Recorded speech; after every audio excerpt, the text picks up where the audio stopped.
નમસ્કાર મિત્રો, તમે જે દ્રશ્યો આગળ જોયા એમાં તમે જોયું કે અમિત ચાવડા છે એના ખંભા પર એલપીજી નો બાટલો છે.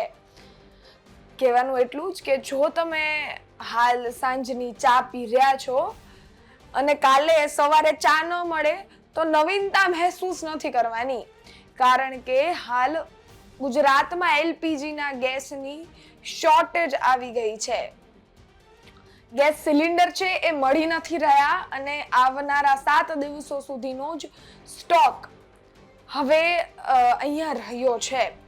અને એટલે જ આ તમે જે દ્રશ્યો જોયા એના છે, કારણ કે અમિત ચાવડાએ આજે વિધાનસભામાં ઉગ્ર વિરોધ કર્યો છે, બબાલ મચાવી દીધો છે, બખેડો ઊભો કરી દીધો છે. વિગતે વાત કરું તો હાલ જે ઈરાન ઇઝરાયલનું યુદ્ધ ચાલી રહ્યું છે એનો ઇફેક્ટ ગુજરાતમાં કેટલો પડી શકે છે. એ યુદ્ધને કારણે જે પણ ટ્રાન્સપોર્ટ થઈ રહ્યા હતા એમાં એ બંધ થયો છે અને એટલે જ એલપીજી ના ગેસ અહીંયા સુધી નથી પહોંચી શકતા.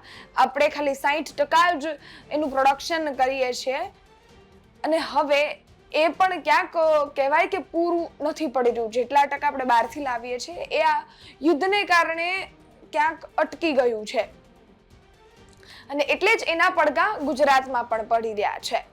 ગુજરાતમાં એટલે પડી રહ્યા છે કારણ કે ગુજરાતમાં એલપીજી ગેસની શોર્ટેજ આવી રહી છે. લોકો ગેસના બાટલા માટે લાઈન કરી રહ્યા છે અને તેમજ ત્યાં ઓફિસની બહાર બાટલા લખાવવા માટે પણ એટલી લાઈન થઈ રહી છે.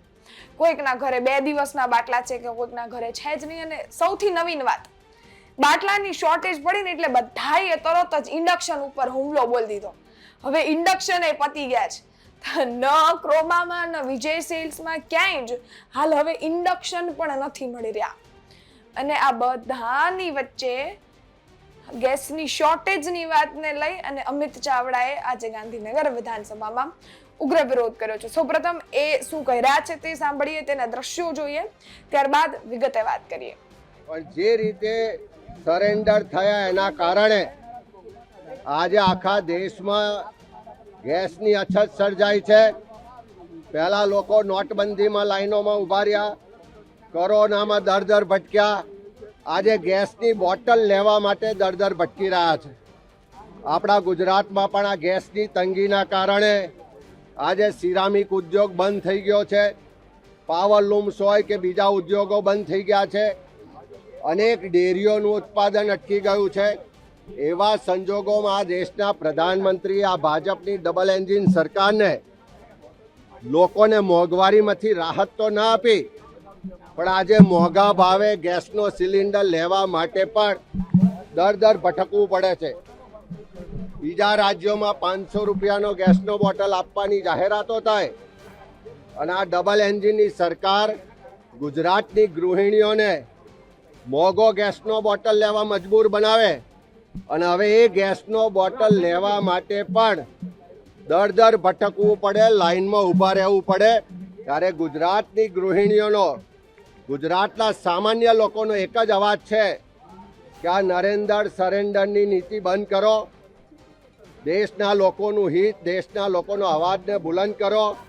તાત્કાલિક એલપીજી હોય કે પીએનજી હોય કે બધા જ ગેસ ને પેટ્રોલિયમ પ્રોડક્ટ્સની પૂર્તિ કરો. તમને બધાને ખબર હતી કે આ યુદ્ધની પરિસ્થિતિ થાય છે, તો એવા સંજોગોમાં અહીંયા અછત ઊભી થશે તો આટલા દિવસ સુધી શું કામ એક શબ્દ પણ ના બોલ્યા?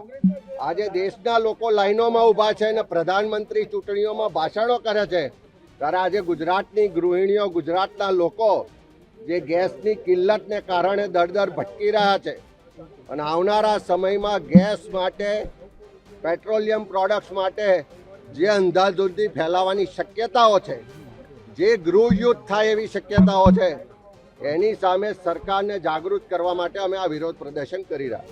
તમે જોયા એ દ્રશ્યો, તમે સાંભળ્યું અમિત ચાવડા દ્વારા શું કહેવામાં આવ્યું છે. અમિત ચાવડાએ ત્યાં ગેસનો બાટલો ખંભે રાખી અને કહેવાય કે ઉગ્ર વિરોધ કર્યો છે. કહી દઉં, તમારા ઘરે ગેસનો બાટલો ખતમ થઈ જાય ને, અમિત ચાવડા પાસે છે, જરીક જોજો તમે લોકો પણ.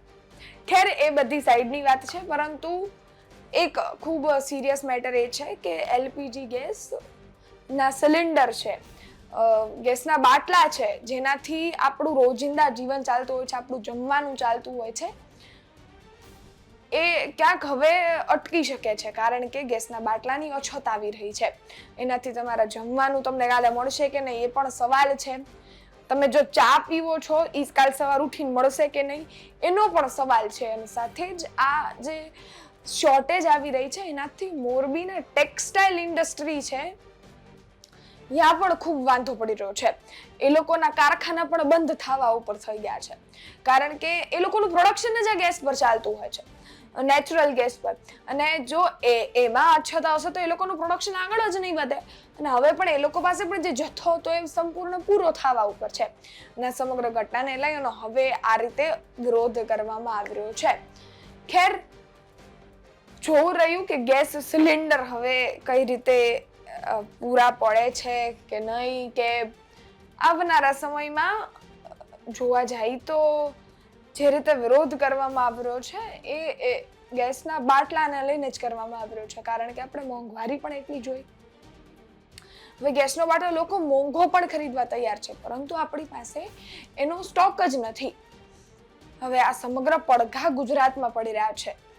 આ યુદ્ધના એને લઈને તમારું શું માનવું છે કોમેન્ટમાં ચોક્કસથી જણાવજો. હા, અમિત ચાવડા ગેસનો સિલિન્ડર ખંભે લઈને નીકળ્યા છે, એ વિરોધને લઈને પણ તમારું શું માનવું છે કોમેન્ટ બોક્સમાં ચોક્કસથી જણાવજો. સાથે જ અમારી ચેનલને સબસ્ક્રાઇબ કરવાનું ભૂલશો નહીં. હા, ઇન્સ્ટાગ્રામ ફેસબુક પર જોઈ રહ્યા છો ફોલો કરવાનું ભૂલશો નહીં. ધન્યવાદ.